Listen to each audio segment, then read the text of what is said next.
سورہ فاتحہ۔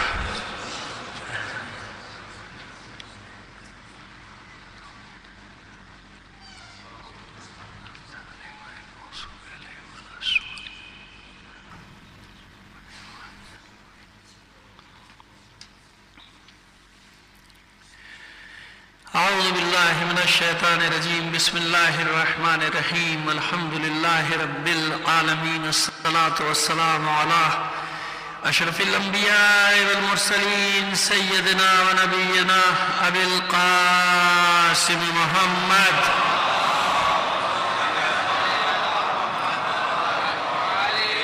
وآلہ الطیبین الطاہرین المعصومین، ولعنۃ اللہ علی اعدائہم اجمعین من الآن الى قیام یوم الدین، اما بعد فقد قال اللہ تعالی فی کتابہ المبین وہو اصدق القائلین وقولہ الحق۔ بسم اللہ الرحمن الرحیم، اليوم یئس الذین کفروا من دینکم فلا تخشوہم واخشون، اليوم اکملت لکم دینکم واتممت علیکم نعمتی ورضیت لکم الاسلام دینا۔ صلوات بھیجئے محمد آل محمد۔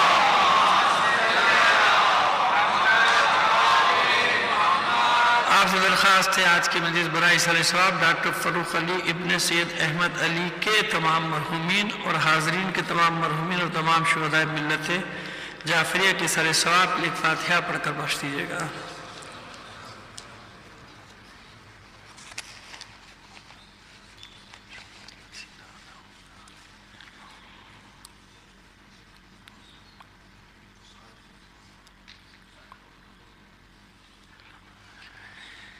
صلوات بھیج دیجئے محمد و آل محمد پر۔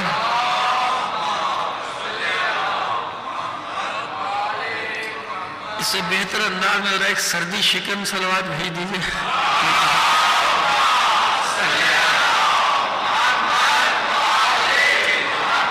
اب 2 منٹ آپ کسی میں لیں گے، 2 یا 3 منٹ ہم چاہتے ہیں کہ ہر ایک قرض ہم پر رہتا ہے ہمیشہ، کسی نہ کسی کا قرض اتار تو نہیں سکتے لیکن حق کوشش کرتے ہیں کہ حق ادا ہو جائے۔ ہمارے برادر عزیز ایک عظیم باپ کے عظیم بیٹے ناصر جہاں صاحب علی اللہ مقامہ کے صاحبزادے اسد جہاں صاحب، ہم جب ان سے ریکویسٹ کرتے ہیں اور یہ آتے ہیں اور ان کو لانے کا مقصد یہ ہوتا ہے کہ اصل سلام اور نوحہ خوانی کا لوگوں کو پتہ چل جائے جو لوگ بھولتے جا رہے ہیں، کیونکہ اب تو ظاہر ہے کہ آپ جانتے ہیں کہ وہ آن یور ڈیمانڈ سب کچھ ہو رہا ہے کہ پبلک کی ڈیمانڈ کیا ہے، اس ڈیمانڈ پہ سب کچھ ہو رہا ہے، لیکن یہ جو ہے یہ واقعی ایک صدی کی پوری تاریخ اور روایت ہے کہ اصل نوحہ اور اصل سلام کیا ہوتا ہے۔ تو میں ان کا شکریہ اس لیے ادا کر رہا ہوں کہ باب العلم فاؤنڈیشن والے تو شکریہ جو ادا کریں گے سو کریں گے، میری درخواست ہے اسلام آباد میں بھی اور یہاں بھی خاص طور پہ، میں نے ویسے تو محرم میں آتے رہتے ہیں لیکن اس مرتبہ ساری مصروفیات چھوڑ کے جو آئے ہیں خاص طور پہ، تو ان کی درازی عمر کے لیے، درازی صحت کے لیے اور ان جیسے جتنے بھی خدمت گزار جہاں بھی ہیں پروردگار ان سب کو اپنی حفظ و امان میں رکھے، ان سب کے صحت و سلامتی کے لیے مل کر ایک بلند آواز سے صلوات عنایت فرما دیجیے گا۔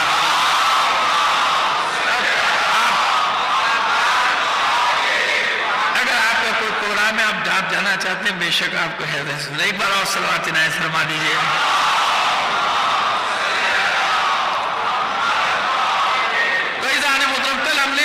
تکمیل دین کے موضوع کا آغاز کیا، آیات وہی جو آپ سماعت فرماتے رہتے ہیں، اس لیے ہم نے انہی کا انتخاب کیا کہ جو آپ کو سمجھنے میں سننے میں کوئی مشکل پیش نہ آئے۔ اليوم یئس الذین کفروا من دینکم، کافر آج کے دن تمہارے دین سے مایوس ہو گئے۔ ایک وجہ آج ہم بیان کرتے چلے جاتے کہ کیا سبب بن رہا ہے، کیوں؟ ایک امید تو یہ تھی، ایک وجہ جو کل بتائی تھی جس کے اب تفصیل میں جائیں گے، امید یہ ہے کہ جیسے اور انبیاء کے بعد سلسلہ ختم ہو گیا، یعنی سلسلہ ختم ہونے سے مراد یہ کہ دین تحریف کی طرف چلا گیا، پھر ایک نیا رسول، پھر ایک نیا نبی، پھر ایک نئی کتاب، یہ سب رہا سلسلہ، تو اب بھی یہی ہوگا کہ اس کے بعد چلے جائیں گے۔ لیکن مایوسی کی وجہ یہ ہوئی کہ اب ایسا کچھ نہیں ہونے والا، اب ذمہ دار جسے بنا کے جائے رہے پر خدا کے رسول، تو یقینا ابھی کون ہے یہ تو بعد کی بات ہے، ابھی تو طے کریں گے کہ ذمہ دار کی خصوصیت ہونی کیا چاہیے۔ تو جو اکمال دین کے، تکمیل دین کے معیار پر پورا اترے، وہ معیار تو کوئی ہونا چاہیے نا، اور وہ معیار بھی قرآن سے ہونا چاہیے۔ ایسے بھی نہیں. آخر قرآن نے کوئی معیار دیا کہ نہیں دیا کہ تکمیل دین آج یہ جو اعلان کیا ہے کیا اعلان ہے ابھی نہیں معلوم. جو بھی اعلان ہوا ہے آج اس کے بعد مکمل ہو گیا دین. اب آپ بے شک فَإِذَا فَرَغْتَ فَانْصَبْ وَإِلَىٰ رَبِّكَ فَارْغَب. اب آپ نصب کر دیجیے. کیا نصب کرنا ہے یہ بھی بتا دیں گے ابھی کہ یعنی آج یا کل کی مجلس میں آئے گا, نہیں تو کل یا پرسوں کسی دن آ جائے گا. بس آپ نصب کیجیے وَإِلَىٰ رَبِّكَ فَارْغَب اور واپس آ جائیے. کچھ ہے جو نصب کر کے واپس آنا ہے, یعنی دین مکمل ہو گیا اب آ جائیے. یعنی آپ کی ذمہ داری پوری ہو گئی. رسول کی ذمہ داری تھی کیا؟ یہاں سے آج بات کا آغاز کریں گے. اب یہ 2-3 منٹ میں تسلسل قائم ہو گیا کل کی گفتگو کا. اب بات کو لے کر آگے چلتے ہیں اور مجھے یقین ہے کہ پوری توجہ رہے گی کیونکہ بہت ہی اہم آج بھی بنیاد بنانے میں تھوڑا سا آپ کو خشکی کا سفر کرنا پڑے گا. اس کے بعد پھر انشاءاللہ ہم تری میں داخل ہو جائیں گے. صلوات بھیج دیجیے ایک بار اور ماحول عالم. دیکھیے یہ رسول کی ذمہ داری ہے کیا؟ تو جہاں پیغمبر کی ذمہ داریوں کی بات ہے قرآن مجید میں 5 جگہ ان ذمہ داریوں کا اعلان ہوا. لفظ بدل گئے, بات وہی رہی. اور اس لیے اس کے لیے بھی ہم اس مشہور آیت کا انتخاب کریں گے جو آج بھی آپ جو نماز جمعہ پڑھنے جاتے ہیں انہوں نے سنی ہوگی. هو الذی بعث فی الامیین رسولا منہم یتلو علیہم آیاتہ ویزکیہم ویعلمہم الکتاب والحکمہ. 4 مقامات پہ بے نہیں اور 5 مقام پہ ذرا سے لفظ آگے پیچھے ہو کے یہی کی یہی بات تکرار ہوئی کہ وہ اللہ جس نے مبعوث کیا رسول کو ان امیین میں ذمہ داریاں کیا ہیں؟ آیات کی تلاوت کرتا ہے. یتلو علیہم آیات ہی ان لوگوں پر اللہ کی آیات کی تلاوت کرتا ہے. وہ یزکیہم اور ان کے نفسوں کا تزکیہ کرتا ہے. یہ چیزیں نوٹ رکھیے گا ذہن میں. وہ یزکیہم اور ان کا تزکیہ نفس کرتا ہے. وَيُعَلِّمُهُمُ الْكِتَابَ وَالْحِکْمَةَ اور کتاب و حکمت کی, احکام کی, عقل مندی کی, دانش مندی کی تعلیم ان کو دیتا ہے. اچھا ان ذمہ داریوں میں کہیں بھی یہ نہیں ہے کہ انتظام حکومت. اب دیکھیے یہ بڑا مشکل مرحلہ ہے جس سے نکلیں گے. سوال پیدا ہو جائیں گے لوگوں کے ذہن میں کیوں حکومت نہیں ہے کیا ذمہ داری؟ میں کہہ رہا ہوں نا کہ رسول کی ذمہ داریوں میں نہیں ہے. قائم کر دے, موقع مل گیا کسی بھی رسول کی ذمہ داریوں میں. انتظام حکومت کا کہیں ذکر نہیں کہ اس کی ذمہ داری ہے کہ انتظام حکومت سنبھالے, کہیں بھی نہیں ہے, کسی جگہ بھی نہیں ہے. بس یہ طے ہو گیا کہ انتظام حکومت الگ چیز ہے, ذمہ داریاں یہ ہے رسول کی. یعنی اس کے لیے حکومت ہو یا نہ ہو یہ ذمہ داری ہے. اللہ کی آیات کی تلاوت کرنا, تزکیہ نفس کرنا, کتاب و حکمت کی تعلیم دینا. حکومت کا ذکر نہیں ہے کہ حکومت کرے یا نہ کرے, انتظام حکومت سنبھالے یا نہ سنبھالے. بس رسول کی ذمہ داریوں میں نہیں ہے, یہ رسول کی ذمہ داری نہیں ہے. اب آئیے بات کو تھوڑا سا آگے بڑھائیں. جانشین کسے کہتے ہیں رسول کا؟ اب ہمیں دیکھنا یہ پڑے گا کہ یہ رسول کی ذمہ داریاں قرآن نے بتائی ہیں, اس میں حکومت کا ذکر نہیں ہے, اس میں حکومت کا ذکر نہیں ہے. بس اب یا تو رسول نے بانٹ دی ذمہ داریاں کہ آیات تم پڑھنا, تزکیہ نفس تم کرنا, تعلیم حکمت کی تم دینا, احکام تم سکھانا. کہیں ایسا ملا کہ رسول نے ذمہ داریوں کو تقسیم کیا ہو؟ نہیں ہوا نا, کہیں تقسیم تو نہیں کیا. اب آئیے کس کے سپرد کی؟ پہلے دیکھیے جانشین کسے کہتے ہیں. ایک محلے میں ایک ڈاکٹر صاحب رہتے تھے, 50 سال رہے, چلے گئے 50 سال بعد. ان کی جگہ ایک انجینئر نے لے لی, اس گھر میں ایک انجینئر آ گیا. اب جتنے مریض اس ڈاکٹر صاحب کے تھے وہ جائیں گے اس کے پاس جگہ دیکھ کے, تو بھائی جگہ تو وہی ہے, جگہ تو وہی ہے, سمجھ رہے ہو بھائی, جگہ وہی ہے. ارے ہوا کرے جگہ سے وہ تھوڑی پڑتا, بھائی کام الگ ہے, اس کا کام ہی نہیں ہے. تو جگہ پہ بیٹھنے سے جانشین نہیں بنے گا. اگر وہ کسی کو بتا جائے کہ میرے بعد اس کو دکھانا, وہ جگہ نہیں کہیں اور جا کے بیٹھے تو جانشین وہ ہوگا نا. بھائی عام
انشاءاللہ اب جڑیں اکھڑنے والی ہیں اس کی. ہم تو برسوں سے چیخ رہے ہیں جب سے ہوش سنبھالا ہے، لیکن کچھ ایسا نظر آ رہا ہے کہ اب تو سب کو گدیاں ہلتی نظر آ رہی ہیں. تو وہ کبھی بھی دھوکہ نہیں کھائے گا جو جانشینی کے مفہوم کو سمجھتا ہے کہ جانشین وہ ہے کہ وہاں پہ بیٹھے نہ بیٹھے، کہیں بھی ہو، کسی زمانے میں ہو، ذمہ داری وہی ہو جو اللہ نے رسول کو دی ہے. اللہ نے ذمہ داری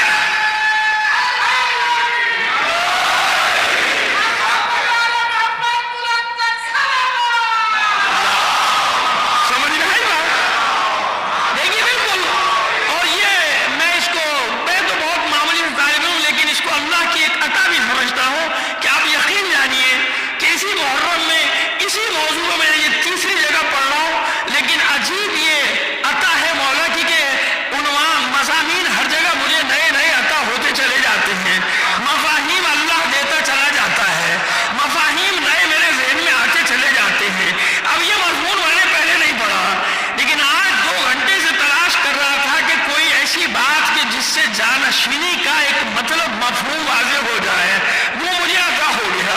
تو آپ کے سامنے پیش کرا ہوں. مطلب کوئی الہام نہیں ہوا، کوئی وحی نہیں ہوئی، علماء کا ہی صدقہ ہے، تفاسیر کا صدقہ. مگر میں عرض کر رہا ہوں کہ یہ مضمون ایسے ہوتے ہیں کہ ان پہ پڑھتے چلے جاؤ پڑھتے چلے جاؤ. اگر علم کی جستجو ہے تو ٹائم ختم ہو جاتا ہے، میٹر ختم نہیں ہوتا. صلوات بھیج دیجیے ایک بار اور. خیر جناب، تو بھائی جانشینی کا مسئلہ یہ ہے. بھائی پہلے تو دیکھو کہ رسول کی ذمہ داری کیا ہے. رسول کی ذمہ داری فاتح ممالک تھوڑی ہے، یہ ذمہ داری کہیں اللہ نے بتائی نہیں. انتظام ملک سنبھالنا تھوڑی ہے. بھائی وہ تو ہو جائے گا جس کے اندر مدینے میں رسول کے ہاتھ میں نظام آیا، نظام چلتا رہا، رسول چلاتے رہے. ذمہ داری نہیں ہے. جب حکومت نہیں تھی جب بھی ذمہ داری ہے، جب حکومت نہیں رہے گی جب بھی ذمہ داری ہے. کس کی ذمہ داری؟ جو رسول کا وارث بنے گا، جو رسول کا جانشین بنے گا. اور ہم نے طے کر دیا کہ جانشین وہ نہیں ہوتا جو جگہ پہ بیٹھ جائے. جگہ پہ تو لوگ قبضہ کر کے بھی بیٹھ جاتے ہیں. ہمارے یہاں تو بہت بڑا قبضہ گروپ کراچی میں پورا لینڈ مارک ہے. جہاں سے آؤ اللہ کی زمین ہے، جھنڈا گاڑ کے بیٹھ جاؤ ایک سیاسی پارٹی کا. کہیں اور یہ مثال صادقاتی ہو نہ آتی ہو، ہمارے شہر میں ضرور صادقاتی کہ اللہ کی زمین ہے. چاہے آپ نے پیسہ دے کے خریدے ہو، کہتے ہیں اللہ کی زمین ہے، اپنا پارٹی کا جھنڈا لگاؤ، اپنے لیڈر کی تصویر لگاؤ، بیٹھ جاؤ. یہ صبح شام ہم دیکھتے ہیں. بہرحال اللہ ان کو نپٹے گا. انہی حرکتوں کی وجہ سے یہ ملک یہاں تک پہنچا ہے. اس کا انہوں نے جو خانہ خراب کیا ہے، اللہ ان سے اس کا حساب لے گا. اس نعمت کا نام ہے پاکستان.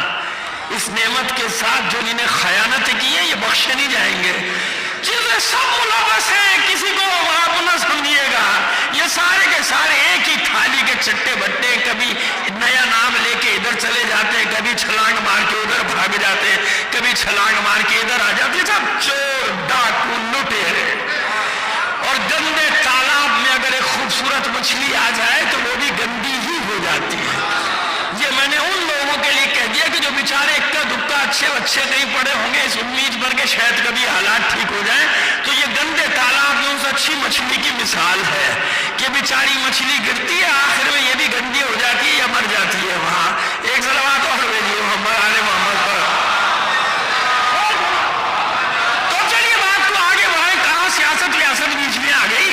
تو خواہ میں اب دل جلا ہوا ہے، حالات دیکھ کے تو 2-4 جملے نکل ہی جاتے ہیں زبان سے. تو لائیے ہم پھر وہیں پر آئے. تو بھائی جانشینی کا معیار کیا ہے؟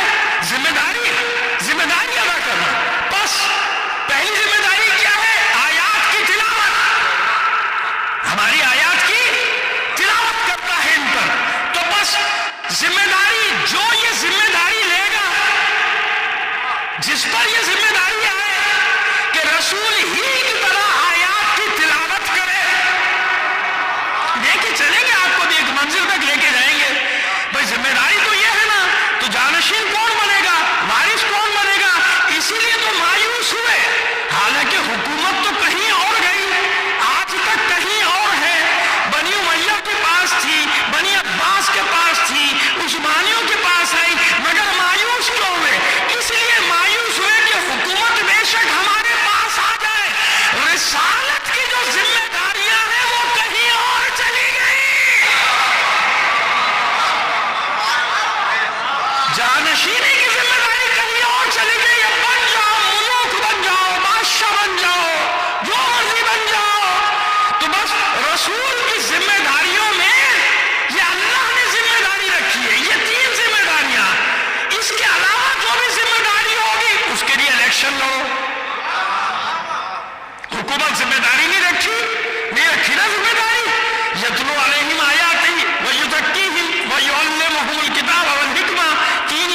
کچھ قرآن میں ہو اس کے سینے میں ہے،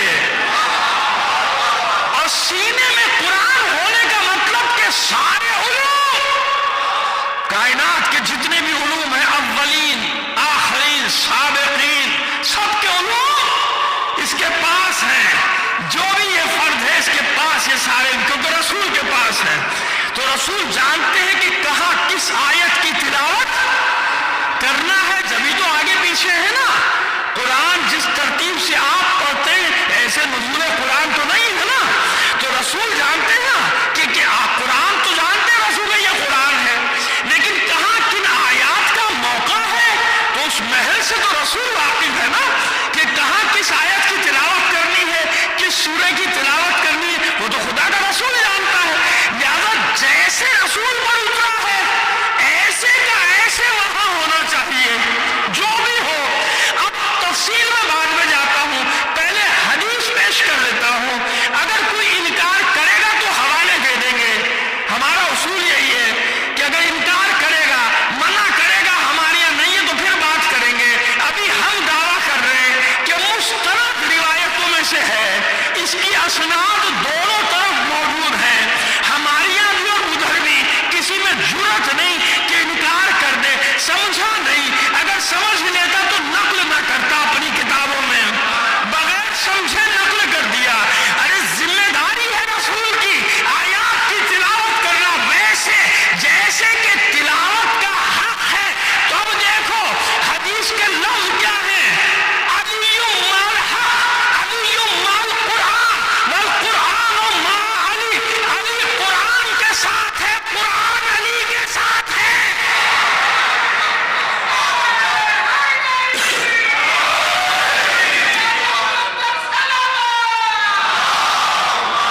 علی قرآن کے ساتھ، قرآن علی کے ساتھ، تو تلاوت کا اور کسی کے لیے روایت اور کسی کے لیے آیت نہیں، ابھی آیت تک لے کے جائیں، ابھی آیت نہیں ہے، آیت تک لے کے جاتے ہیں۔ کسی نے سوال کیا خدا کے رسول سے کہ آپ کو سب سے عزیز کون ہے؟ تو رسول نے کہا مردوں میں فلاں فلاں، خواتین میں فلاں فلاں۔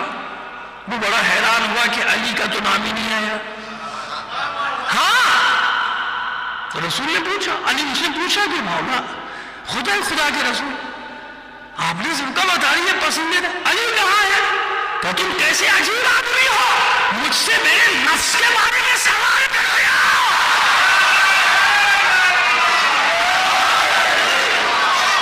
ارے پسند ہونا اور ہے، نفس ہونا اور ہے۔ اب آئیے لے کر آئے آپ کو یہ تمہید کے لیے، میں نے کہا تفصیل بعد میں، پہلے مقدمہ رکھ دیا میں نے آپ کے سامنے کہ یہ حدیث اب دیکھیں، یہ حدیث آیات کی کسوٹی پہ پوری اترتی ہے یا نہیں؟ نہیں اتری، دیوار پہ دے ماریں گے۔ اتر گئی تو پھر مان لیجئے، اتر گئی تو پھر آپ مان لیجئے کہ ہاں بھائی آیت کی کسوٹی پہ یہ روایت پوری اتر رہی ہے۔ آیت کیا ہے؟ وَيُزَكِّيهِمْ، تزکیہ نفس کرتا ہے۔ تزکیہ نفس کیا مطلب ہے؟ دیکھیے ہمارے جسم کے اعضاء ہیں، ہاتھ جو کام کرتا ہے پیر سے اس کا کوئی تعلق نہیں، چیزوں کو اٹھاتے ہیں ہاتھ سے، ایسے ہی ہے نا۔ کان کا کام کیا ہے؟ سننا، یہ دیکھ نہیں سکتا۔ آنکھ کا کام ہے دیکھنا۔ ایک ہی جسم کے اعضاء منتشر ہے نا، فعل اور فاعل الگ الگ ہے، ہر فعل کا فاعل الگ ہے۔ کھانے کے لیے دہن الگ ہے، ناک سے تو نہیں کھا سکتے، سننے کے لیے ناک، اور سانس لینے کے لیے بھی کام ہے، ہر عضو کا کام الگ ہے، فاعل بھی الگ ہے، فعل الگ ہے، فعل الگ، اس کے لیے فاعل بھی الگ ہے۔ چلنے کے لیے بھائی پیروں کا کام ہے، یہ ہاتھ اس کے بل، سر کے بل نہیں چل سکتا۔ وہ سرکس والوں کی بات نہیں کر رہا، میں تو عام انسان کی بات کر رہا ہوں۔ ایسی ہے نا، بطور کلیت کوئی چل کے مجھے دکھا دے کہ لیجیے میں تو چل رہا ہوں ہاتھ سے، تو بھائی تیرا کام ہے، تو نے سیکھا ہوگا جمناسٹک، ہم نے تھوڑی سیکھی۔ ہم تو عام انسان کی بات کر رہے ہیں کہ عام انسان جو ہے وہ یہی ہے نا، فعل الگ، فاعل بھی الگ۔ کون سی چیز ہے جو ان سب کو، اس کثرت کو وحدت میں بدل رہی ہے؟ وحدت ہے نا، ہر فاعل الگ فعل الگ، لیکن جب میں چلا، پیر نے چلنے کا کام کیا تو میں نے کہا میں چلا، ہاتھ نے اٹھانے کا کام کیا میں نے کہا کہ میں نے اٹھایا، کھانا کھایا میں نے کھایا، دیکھا میں نے دیکھا، فاعل الگ ہے فعل بھی الگ، مگر یہ میں اس کو ایک مرکز میں لے کے آ رہی ہے۔ جو چیز اس میں اس کثرت کو وحدت میں تبدیل کر رہی ہے، اس وحدت کا نام ہے نفس۔ جو چیز اس کثرت کو وحدت بنا رہی ہے، ان منتشر افعال کو ایک مرکز دے رہی ہے، اس مرکز کا کیا نام ہے؟ نفس۔ یہ نفس ہے جو سب کو اکٹھا کر رہا ہے۔ یہاں تزکیہ نفس کی بات ہوئی ہے، تزکیہ اعضاء کی بات نہیں، کیونکہ جب نفس ٹھیک ہوگا تو خود بخود سارے افعال ٹھیک ہوں گے۔ یہ نہیں ہو سکتے پیر برے کام کی طرف جائیں، ہاتھ اچھے کام کی طرف، برے کام کی طرف بھی جائے گا تو پورا کا پورا، اچھے کام کی طرف جائے گا جب بھی، تو یہ نفس یہ ہے کہ جو سب کو جمع کر رہا ہے، یعنی نفس منتشر افعال کو جمع کرنے کا فریضہ انجام دے رہا ہے۔ بس میں نے پہلے عرض کیا کہ رسول کی دوسری ذمہ داری کیا ہے؟ تزکیہ نفس، اعضاء نہیں، نفس کی پاکیزگی۔ اب یہ دیکھو کہ کون ہے جو رسول کے بعد اس ذمہ داری کو ادا کر رہا ہے؟ کون ہے کہ جو نفسوں کو پاکیزہ بنائے، اعضاء کو نہیں، نفس کو پاکیزہ بنا دے؟ تو آئیے اب پھر وہی آپ کی سنی ہوئی آیات نئے انداز میں سن لیجیے۔ فَقُلْ تَعَالَوْا نَدْعُ أَبْنَاءَنَا وَأَبْنَاءَكُمْ وَنِسَاءَنَا وَنِسَاءَكُمْ وَأَنفُسَنَا وَأَنفُسَكُمْ۔ کہہ دیجیے اسے اپنے بیٹوں کو بلاؤ، ہم اپنے بیٹوں کو، تم اپنی عورتوں کو، ہم اپنی عورتوں کو، تم اپنے نفسوں کو، ہم اپنے نفسوں کو لے کر آئیں۔ بس موبائل میں فیصلہ ہو گیا، نفسوں کے جواب میں رسول ایک کو لے جائے اسے نفس مانو، 10 کو لے جائے انہیں نفس مانو، 100 کو لے جائے انہیں نفس مانو۔ فیصلہ موبائل نے کیا کہ نفسوں کے جواب میں رسول کسے لے کر گیا؟ یعنی آیت رسول کے لیے کہ اپنے نفسوں کو لاؤ، رسول اپنے نفس کو لے کر جا رہا ہے۔ کسے لے کر جا رہا ہے؟ اپنے نفس کو بتا رہا ہے کہ یہ ہے میرا نفس، یعنی علی اور میں الگ الگ نہیں، یہ میرا نفس ہے۔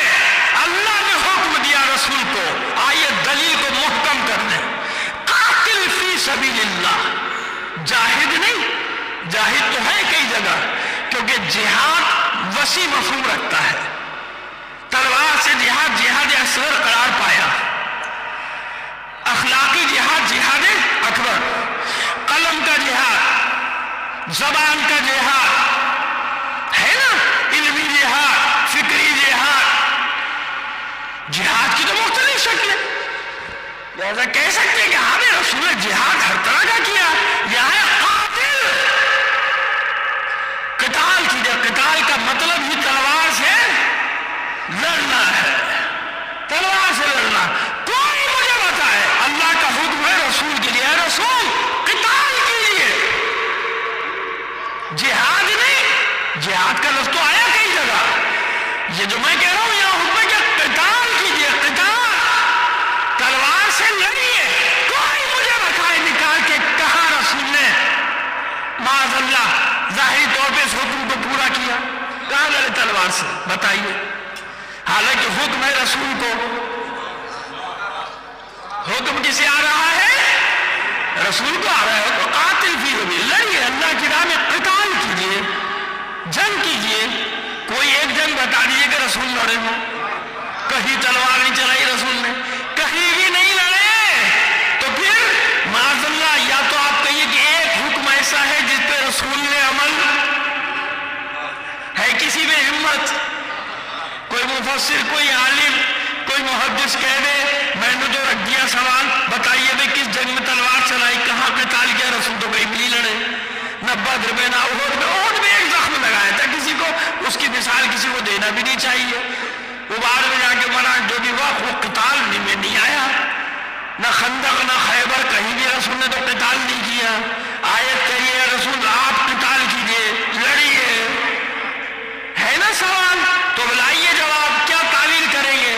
جہاد کی تعویل تو آپ کر لیں گے کہ بھئی یہ بھی جہاد ہے، اتنے آدمیوں کو ابھارنا، لشکر کو لے کے جانا، یہ بھی جہاد ہے، سپاہیوں کے کپڑے دھونا وہ بھی جہاد میں شریک ہے، جو فوج جب جاتی ہے تو فوجیوں کا کھانا پکانا کا وہ بھی جہاد میں شریک ہے۔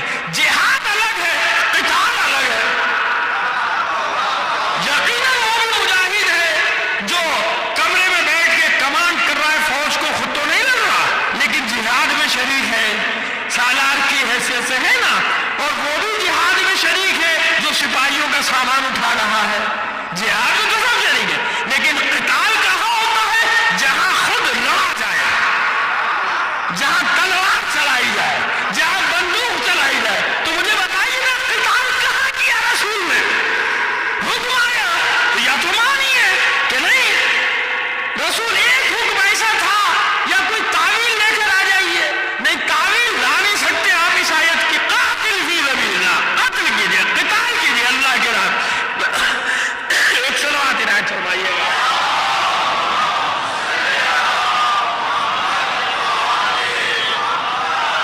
نہیں بلند آواز سے آخری فرد تک ماشاءاللہ۔ قتال کہاں گیا؟ تو بابا قتال لے کر آؤ نا، قتال لاؤ۔ تو بس وہ جو رسول نے فرمایا اس حدیث کی معیت یہ آیت آئی نہیں، کہاں سے لاؤ گے قتال؟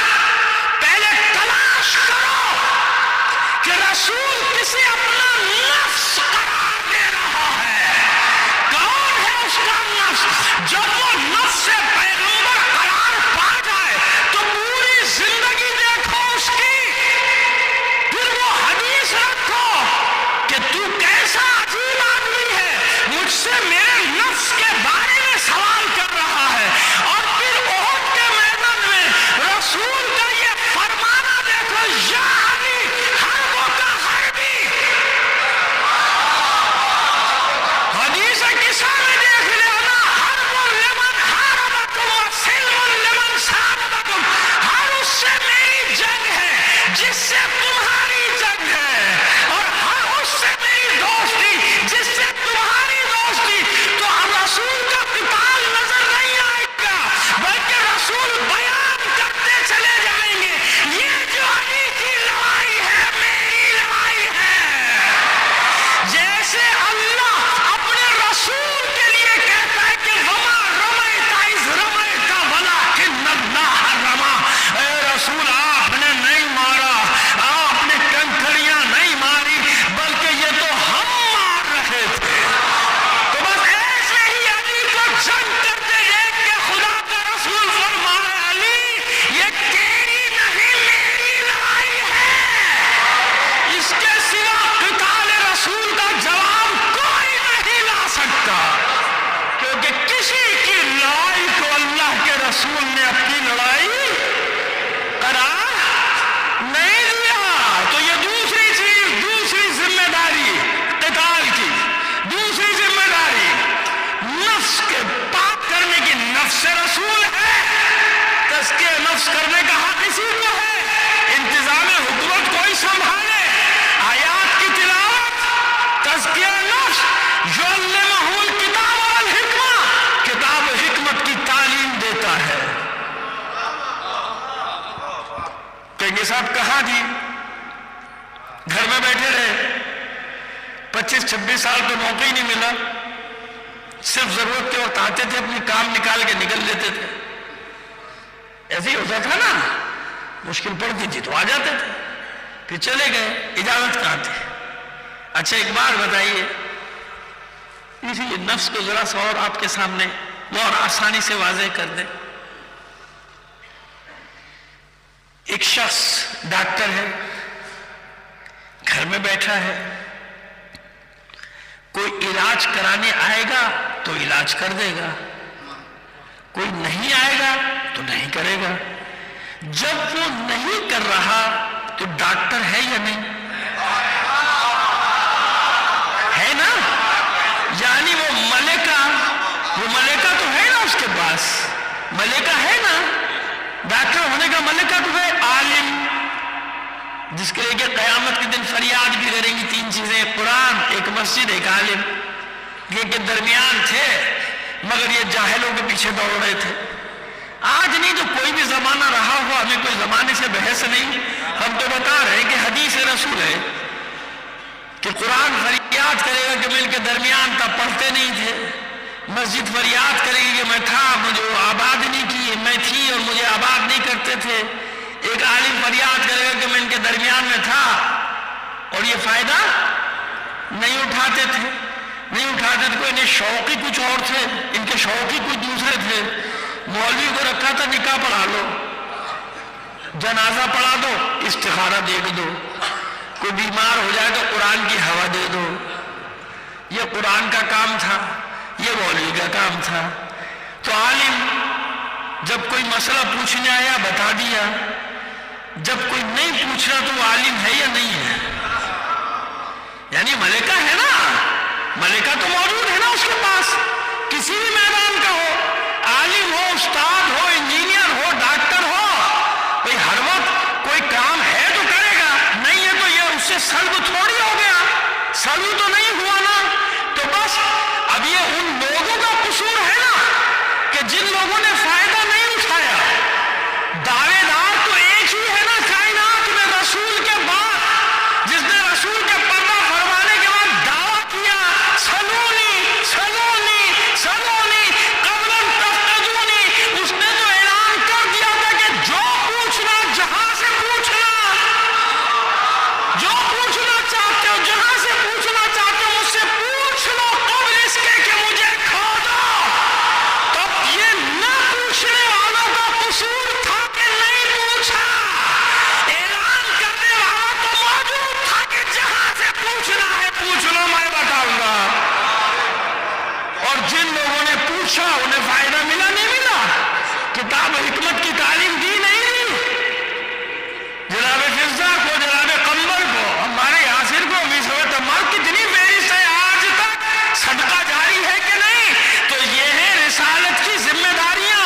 جہاں یہ ذمہ داریاں نظر آئیں کہیں بھی ہو جانشین رسول ہے، کہیں بھی ہو جانشین رسول ہے. تو الیوم یئس الذین کفروا کیوں ہوا؟ کافر مایوس کیوں ہوئے؟ مسئلہ حکومت کا نہیں تھا، حکومت تو مل جائے گی مگر خلیفۃ الرسول نہیں بن سکیں گے، نہیں بن سکے نا. کربلا میں وہ بھی منصب چھین لیا حسین نے. اب آج کوئی کہلاتا ہے اپنے آپ کو خلیفۃ الرسول؟ نہیں نا. یعنی حسین نے چھین لیا نا. وہ جو کہہ رہا تھا میں خلیفۃ الرسول ہوں، اس وقت تک زمانے تک حسین نے بھی انتظار کیا، اس کے بعد اس کو بھی زیر کر دیا. پھر کسی کی ہمت ہوئی خلیفۃ بادشاہ بن جا، ملک الملوک لکھ لے، شہنشاہ لکھ لے، جو مرضی لکھ لے، شاہوں کا شاہ لکھ لے اپنے آپ کو. اور جتنی مذمت کی گئی ہے اس لفظ کی، ہمارے یہاں اتنا ہی شوق ہے. لوگوں کو پتہ نہیں کیا شہنشاہ بننے کا. خدا کے بندو، یہ ملوکیت کی علامتیں ہیں، یہ سب ملوکیت بنو امیہ اور بنو عباس کی ذہنیت ہے کہ شہنشاہ شہنشاہ شہنشاہ. کوئی نہیں ہے کائنات میں، اگر شہنشاہ کوئی ہے تو معصومین ہے بس. اور انہیں بھی گوارا نہیں، وہ کہتے ہیں سب سے بڑا منصب یہی ہے جو مل گیا. امام المتقین ہے، امیر المومنین ہے، امام المبین ہے، مولائے عارفان ہے، مولائے کائنات ہے، مولائے متقیان ہے. کسی امام نے اپنے نام کے ساتھ ملک، عربی میں بادشاہ کو ملک کہتے ہیں، اسی کا فارسی میں ترجمہ شہنشاہ یا بادشاہ جو بھی کر لیجیے وہ کیا ہے. کسی امام نے ملک کا لفظ نہیں استعمال کیا. کیوں؟ اسی سے تو لڑائی ہے. ملوکیت یعنی اس عربی میں ملوکیت، اردو اور فارسی میں ترجمہ کریں گے شہنشاہیت، بادشاہت اسی سے تو نکلا ہے نا. ملک الملوک یعنی شہنشاہ. تو یہ شوق وہاں کے ہیں، یہاں کے نہیں ہیں، یہاں کے نہیں ہیں. ادھر کے شوق نہیں ہے. بادشاہت کے خلاف ہے، امامت نے بادشاہت کی دھجیاں اڑا دی، امامت نے شہنشاہیت کو کچرے کا ڈھیر بنا دیا۔ امامت ہے بابا، مولائیت ہے، یہاں شہنشاہوں کا کیا تھا؟ یہاں تو ائمہ طاہرین میں بھی اس کو سلطان کا لقب ملا جو سب سے دور غربت میں پڑا تھا، اور وہ بھی سلطان العرب والعجم۔ ائمہ طاہرین نے صرف ایک کو سلطان العرب والعجم، کیوں؟ غریب الغربا ہے نا۔ اب یہ ایک بات چھوٹی سی بتاتا جاؤں بچوں کو کہ وہ غریب کا معنی سمجھتے ہیں اردو والا جیسے جس کے پاس کوئی نہ ہو۔ تو ہمارے ایک شاعر نے کلام پڑھا، خیر ہم نے اس کی اصلاح کر دی تھی کہ ان کی سمجھ میں آ جائے، کہ انہوں نے دسترخوان سے مناسبت کر کے کہا کہ ہے غریب مگر سفرہ بڑھا دے۔ میں ان کو سمجھایا، میں نے کہا بابا یہ غریب اردو والا غریب نہیں ہے، یہ غریب عربی والا غریب ہے، پردیسی کے معنی میں ہے۔ امام کا دسترخوان تو اس زمانے میں بہت بڑا تھا، وہ نہیں تھا کہ امام کے پاس پیسے نہیں تھے، امام کے پاس وہ غریب نہیں تھے، امام غریب الغربا یعنی پردیسیوں کا پردیسی، اپنے وطن سے دور تھے نا، سب ایک جگہ تھے قریب قریب، اور آپ فارس میں جا کے خراسان میں آپ کی شہادت ہوئی، اس مناسبت سے آپ کو غریب الغربا کہا جاتا ہے۔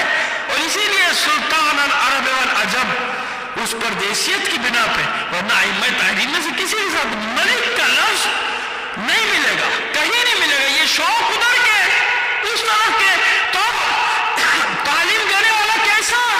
وہ تو کہہ رہا ہی لے لو، اب بھی اس کے درس سے آواز ہے، جو باب مسجد العلم کی خیرات لینا چاہے اسے ملتی ہے کہ نہیں ملتی؟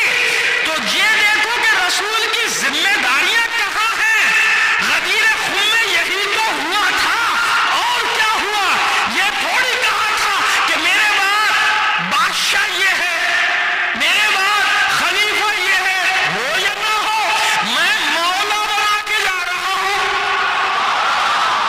میں خلیفہ نہیں بنا کے جا رہا۔ وہ تو ہے ہی، وہ تو ذو العشیرہ نے اعلان کر دیا تھا، اس لیے خلیفہ کا لفظ استعمال نہیں ہوا کہ ظاہری طور پہ نہ ملی تو لوگ کہیں گے بھائی نہیں ملی، نہیں ملی تو نہیں ہے، کہا کہ نہیں، غدیر خم میں خلیفتی کا لفظ استعمال ہوا، کہاں؟ ذو العشیرہ میں خلیفتی کا لفظ، اور دو تین جگہ غدیر میں مولائیت کا اعلان کیا، یعنی اب حاکم کوئی بھی بنے اس کا بھی مولا علی ہوگا، حاکم کوئی بن جائے۔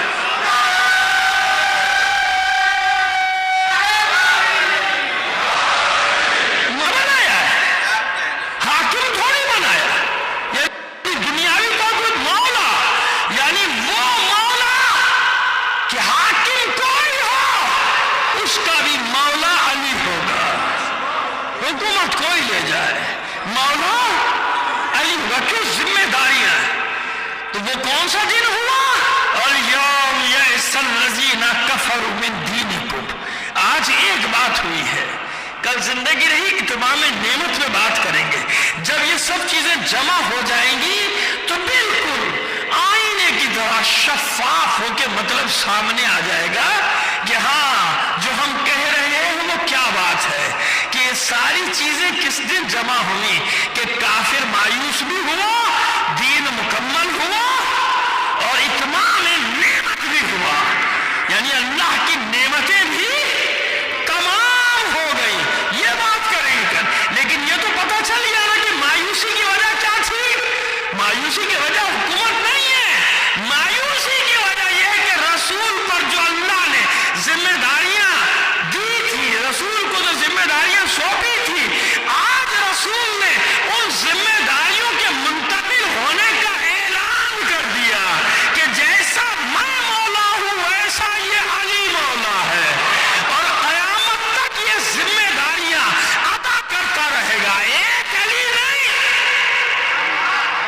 یہ جتنے بھی ہوں گے پوچھنے جاؤ یا نہ جاؤ، مگر یہ اس منصب کے حامل اور منصب کے مالک ہے جو اللہ نے دیا ہے۔